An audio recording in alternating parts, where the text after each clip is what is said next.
So if you've been listening and watching the Sal Greco show, you know that I have gone at great lengths to describe the criminality behind one New York City Mayor Eric Adams.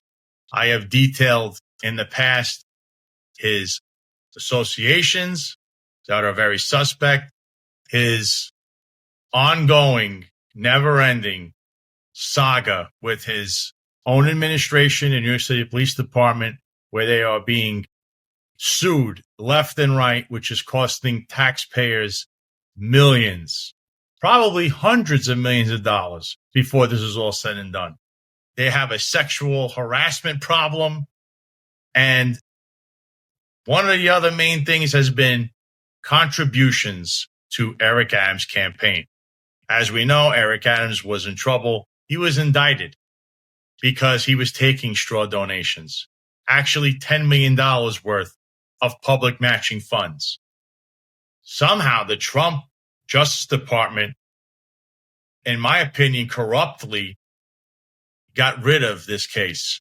And now, today, an article dropped from the city, from the Dean of Journalism of New York City, Greg B. Smith. And it details up to the minute straw donations going on in Eric Adams' campaign. So let's hear this. New Eric Adams donors say they never gave to his re-election campaign.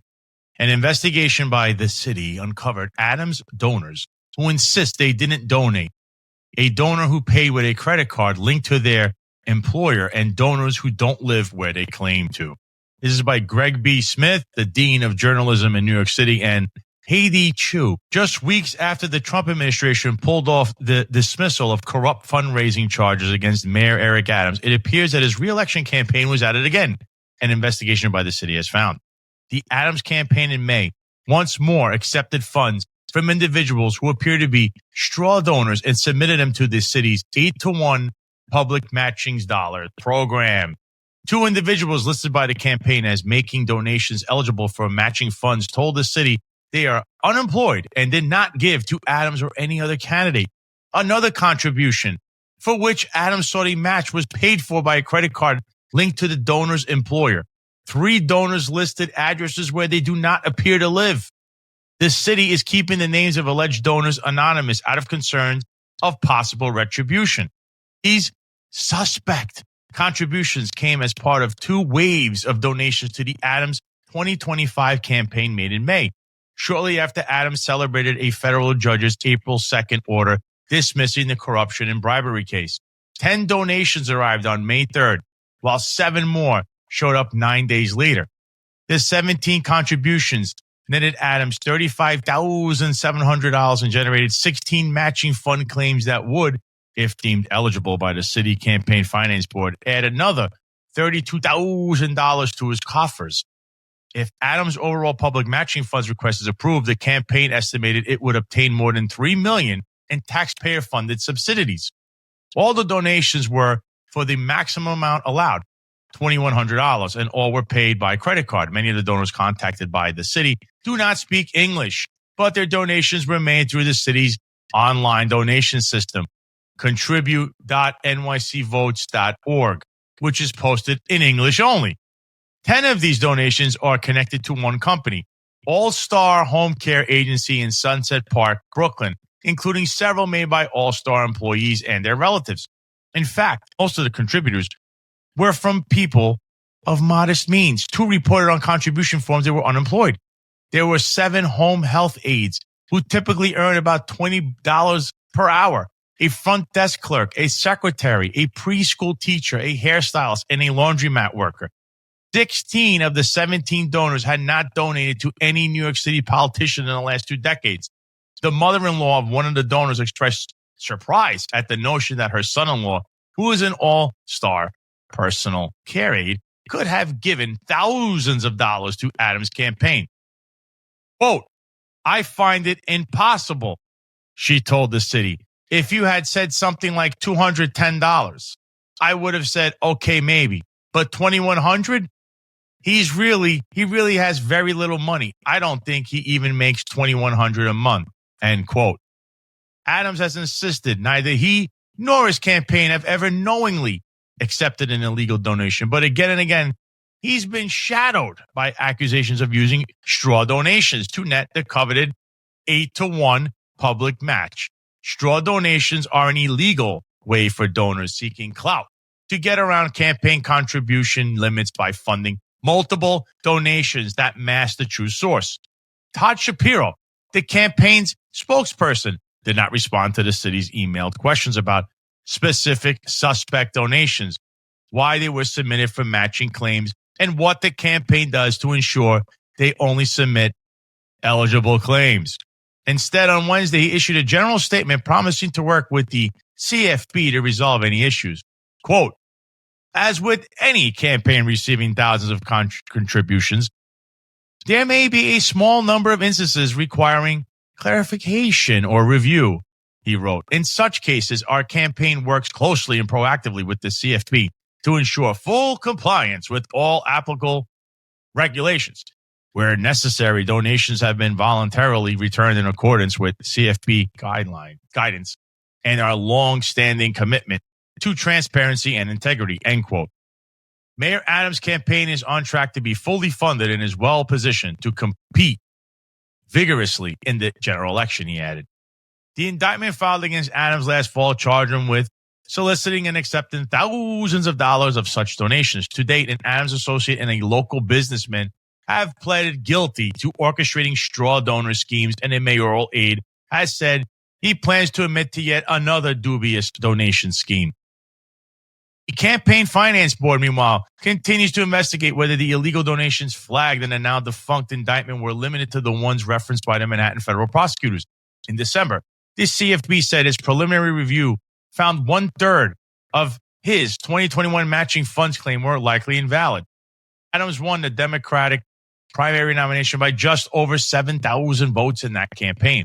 The board has persistently refused to release matching funds for Adams' 2025 campaign, citing the campaign's continued refusal to provide requested documentation as well as the indictment and the dubious circumstances of its dismissal.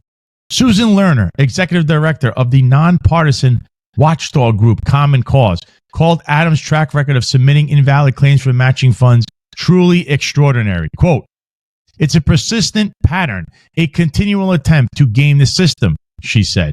There's a lot of pressure to raise money. Things will slip through, but this is a persistent pattern of either real sloppiness or fraud, and either one should not be awarded with public funds, end quote. The pattern raises serious questions about whether the mayor's campaign is properly vetting each contribution before submitting them for matching funds as required.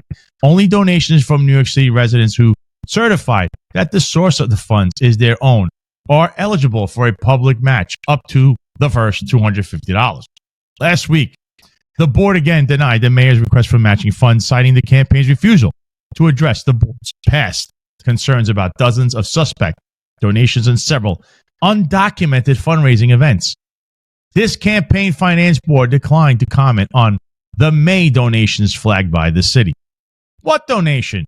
The city manager tracked down several donors to ask how they'd come up with such a hefty sum for the mayor, starting with husband and wife donors living in Sunset Park, who are described as unemployed in contribution reports filed by the campaign with the CFP. In interviews with the city, the couple denied donating $2,100 each to Adams and scoffed at the idea that they had that kind of money available for that purpose. Quote, what donation? I don't know anything about that, the husband said, adding that he would check with his wife after speaking with her on the phone. He said, this is definitely wrong. I just called my wife and she said we didn't. I don't really work. Where would I get this much money? End quote, he added. The contribution report the Adams campaign filed with the CFP revealed that the billing address of the credit card that paid for both donations is different from the couple's home address in Sunset Park. The form requests an explanation for the difference. One report states, quote, out of town. The other explains, I'm traveling out of town, end quote. The billing address for the card used to pay for both donations is a home in Darien, Connecticut, occupied by their daughter, reached by the city. The daughter said she paid for both donations with her credit card. She said her parents, who do not speak English, asked her to make the donations and sent her a link to do so because they could not navigate it. She said she did not know who sent them the link or if anyone asked them to donate. She later called the city back and said she had called her mother, who told her she'd forgotten all about the donations. Not only do donors need to reside in New York City to be eligible for a match, any donation where there's a difference between a residential and credit card billing addresses automatically raises questions for the CFB about eligibility. And the online contribution portal through which these donations were made includes a checkbox in which the donor must swear that the donation is from their own funds. The Adams campaign submitted both of these contributions from the unemployed couple for a public match. The campaign's lawyer, Peter, did not respond to the city's specific questions about these or any of the other questionable donations. Campaign Finance Board officials say all credit card donations are subject to an address verification system that is supposed to verify both the donor's home, street address, and zip code to help ensure contributions are made from permissible sources such as individuals rather than business entities. Corporate donations are forbidden in the city system. If the address or zip code does not match what's on file with the credit card company, the credit card backup documentation will indicate fail for each. If failure may raise red flags, suggesting that the credit card used could be a business card rather than a personal one, board officials say. That's what happened with another donation in the batch of contributions made in May. A donor who identified herself as a home health aide at All-Star used a credit card to pay for her $2,100 contribution. The billing address of the card was All-Star's offices in Sunset Park. She's also listed that office as her home address in campaign finance filings.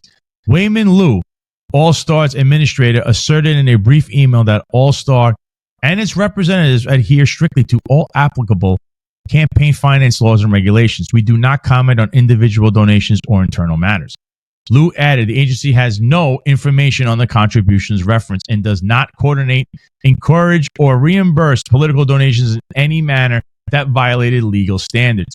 In response to the city's inquiry about the employee's use of the firm's business address, Liu wrote, quote, All-Star did not facilitate, reimburse, or influence this contribution.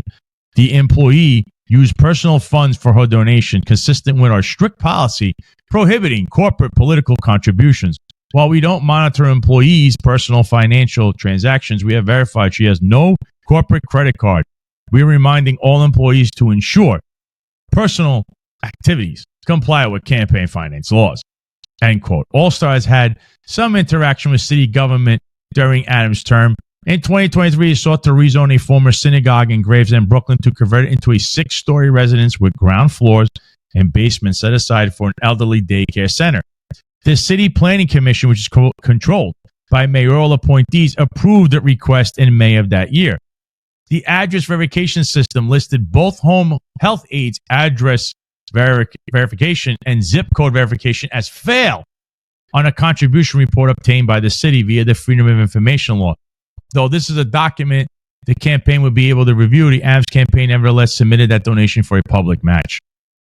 Quote, that raises questions in my mind. Are these business credit cards? Why would there be a difference? Learner of Common Cause said. There are red flags and the public deserves candidates who obey the law, end quote. Speaking with the city, the All-Star worker's husband, who is also an All-Star employee who gave $2,100 on the same day using a credit card listing his home address on Staten Island, tried to explain the use of the All-Star billing address. He claimed the card she'd used belongs to her and that she used her employer's billing address because when she first arrived in the U.S. in 2018, she didn't have an address. He said he was not pressured to donate and did so because he believed the mayor could help alleviate issues facing racial minorities. Asked why multiple connected donors gave on the same day, he said they all had been together that day and were having a discussion about the donation and came to a conclusion about it as a group. Asked if anyone reimbursed him, he responded, quote, no, at the end of the day, this is a personal decision, end quote.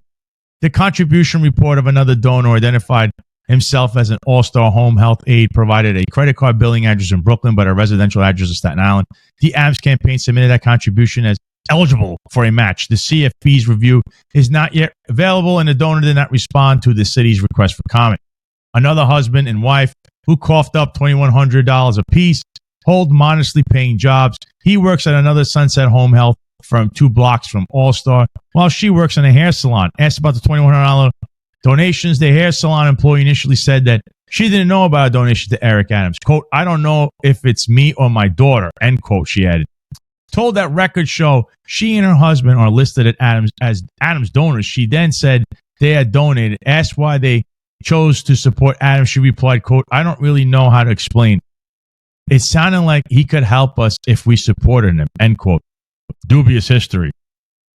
At issue is whether Adams' campaign was aware of these problematic donations and made any effort to vet them before using them to claim matching funds. Asked about the donations with different billing and residential addresses, CFP officials said they review these types of discrepancies, and if no valid explanation or affirmation letter is provided, the contribution is deemed not eligible for matching. Adams has had a dubious history of straw donors since his run for City Hall in 2021. During that campaign, the Campaign Finance Board flagged dozens of suspect donations and requested backup documentation from his campaign. They got no response, but ultimately approved $10 million in matching funds anyway. And then in July 2023, CFP's suspicions become reality when Dwayne Montgomery, one of the mayor's cop buddies from his days in NYPD, was indicted on charges of orchestrating a wide-ranging campaign to scare up straw donations to help Adams meet his public matching fund goals. Montgomery pled guilty in the scheme. Since then, the city documented multiple examples of purported contributors saying they never gave to his 2021 campaign or were reimbursed by others, including a mysterious, unexplained fundraising event uncovered by the city for which the campaign has provided no backup documentation. The city exposed admitted straw donors to his 2025 campaign as well. The drumbeat continued in November 2023 when the FBI raided the home of his chief fundraiser, Brianna Suggs, and days later confiscated the mayor's phones. It soon emerged that law enforcement was looking into allegations that Adams helped out the Turkish consulate resolve a fire safety inspection problem in exchange for suspect donations tied to the Turkish government. In September, federal prosecutors unsealed a 57-page corruption indictment against Adams with illegal contributions playing a central role. Prosecutor alleged he solicited and accepted dozens of illegal straw donations, including some from sources connected to the Turkish government, in his aggressive pursuit of public matching funds for both his 2021 and 2025 campaigns.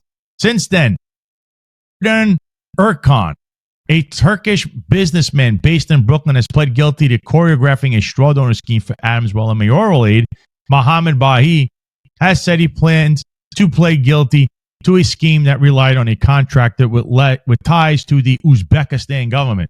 Brooklyn federal prosecutors are also looking into fundraisers organized by Winnie Greco, the mayor's former liaison to the Asian community. The FBI raided her homes in early 2024.